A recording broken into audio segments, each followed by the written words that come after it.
বুঝতে পারছি আপনি মিতুল আমার নাম, ঠিক আছে। প্রাইভেট একটা ব্যাংকে আছি আমি, আমরা জব করতেছি অনেক বছর যাবত।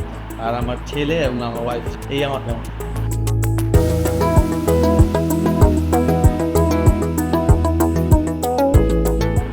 আমার এটা বাড়িটা হচ্ছে অনেক পুরানো, প্রায় 35 ইয়ার্স ওল্ড একটা বাড়ি।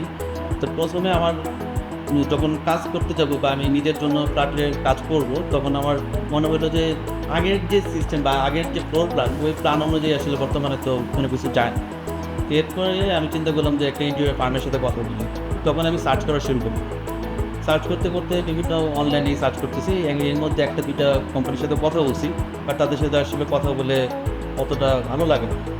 এর মধ্যে হঠাৎ করে একদিন দেখলাম যে Woodx Interior একটা ফার্ম আছে, তাদের কাজও দেখলাম, ভিডিও দেখলাম, সুন্দর ভালো লাগলো।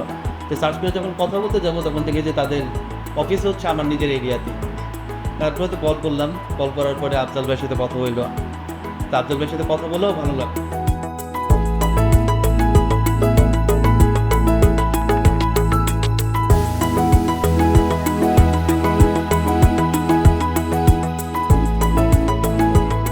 প্রথমত আমরা ফ্লোর প্ল্যান নিয়ে কাজ করেছি, ঠিক আছে। কারণ আমার যেহেতু বাড়ির ফ্লোর প্ল্যানটা হচ্ছে, আমার রুমগুলো ঠিক ছিল না।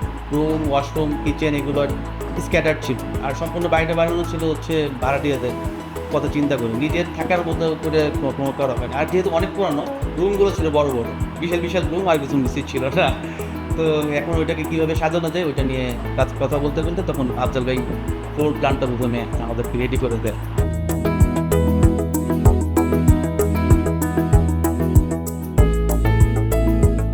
ফ্লোর প্ল্যানের পরেই ডিজাইনের কাজগুলো আসে।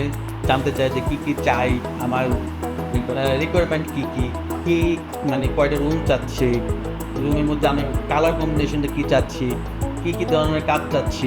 এর মধ্যে আবার হচ্ছে আমার মিসেসের এই ইস্যুস ছিল যে তার কিচেনে বিভিন্ন ধরনের জিনিস লাগবে, এবং কিচেনে অবশ্যই তার বানানো থাকতে হবে। তার রিকোয়ারমেন্টগুলো সে বলে, সাথে আমার বাবুও বলে তার রিকোয়ারমেন্টগুলো, ওই অনুযায়ী আমরা Woodx Interior কাজটা করবো।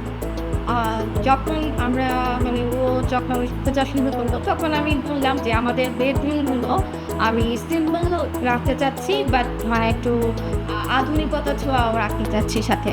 তো সেইভাবে, এবং আমার কিচেনটা আমি চাচ্ছিলাম মানে একটু বড়, মানে মাঝারি সাইজের করতে, এবং তার সাথে যাতে আধুনিকতা ছোঁয়া থাকে।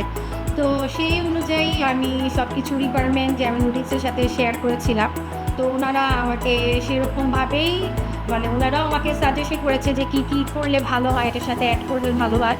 তো ওটার মাধ্যমে আমার কাছে মনে হয়েছে আমি স্যাটিসফাই ওনাদের কাজ দেখে, যে আমার ভালো লেগেছে। কারণ আমাদের তো আসলে সব ধরনের আইডিয়াটা নাই যে কোন কাজটা করলে কী হবে। তো এই আমাদের আইডিয়াগুলো যখন শেয়ার করি, তখন Woodx Interior থেকে আমাদেরকে বলে যে এটা এইভাবে করলে ভালো হয়, ওইটা না করলে ভালো হয়, বা এটা যদি দিই আমি, বা এটা যদি আমি কাজটা করি, তখন আমারটা আরও বেটার হবে। ওই অনুযায়ী আসলে কাজটা করে।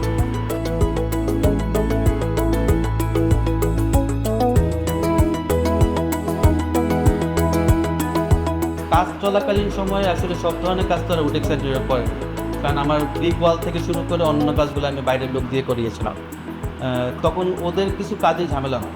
তো ওই কাজগুলোকে যখন Woodx Interior যখন ইঞ্জিনিয়ারিং কাজ শুরু করে, তখন অনেক ধরনের ঝামেলার সম্মুখীন হয়, কিন্তু ওনারা খুব ভালোভাবে ওগুলোকে ট্যাকেল দেয়, এবং নিজেদের যতটুকু সম্ভব ওইভাবে কাজগুলোকে কমপ্লিট করে তারপরে কাজটা আমাকে করে দিয়েছে।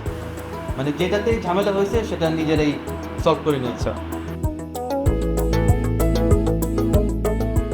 আমার রুমের ওয়ালের ডিজাইনটা আমি জানতাম না হবে যে ওইটা বাবা করেছে।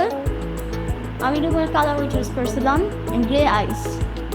ওভারঅল Woodx Interior সাথে জার্নিটা আমার এক কথায় অসাম, ঠিক আছে। আমি স্যাটিসফাইড। Woodx Interior অবশ্যই রেকমেন্ড করার মতো একটা কাম, ঠিক আছে। এখন পর্যন্ত যতটুকু আমার প্রায় 1 মান্থ হয়ে গেছে, আমরা Woodx Interior কমপ্লিট করার পরে আমরা রুমে উঠছি।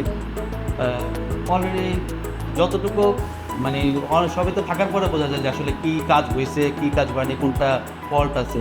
এখন পর্যন্ত আসলে ওই ধরনের কোনো ফল্ট পাওয়া যায় না। দ্যাটস মিন অল ওকে, এবং আমার যতটুকু স্যাটিসফ্যাকশন দরকার ছিল ওকে আছে। এখন ওনারাও সহযোগিতা করেছে, অনেক সহযোগিতা করেছে, ঠিক আছে। আমার যখন যেটা প্রয়োজন হয়েছে, Woodx Interiorকে ফোন দেওয়ার সাথে সাথে তারা ওইটা সলভ করার চেষ্টা করছে এবং আসছে।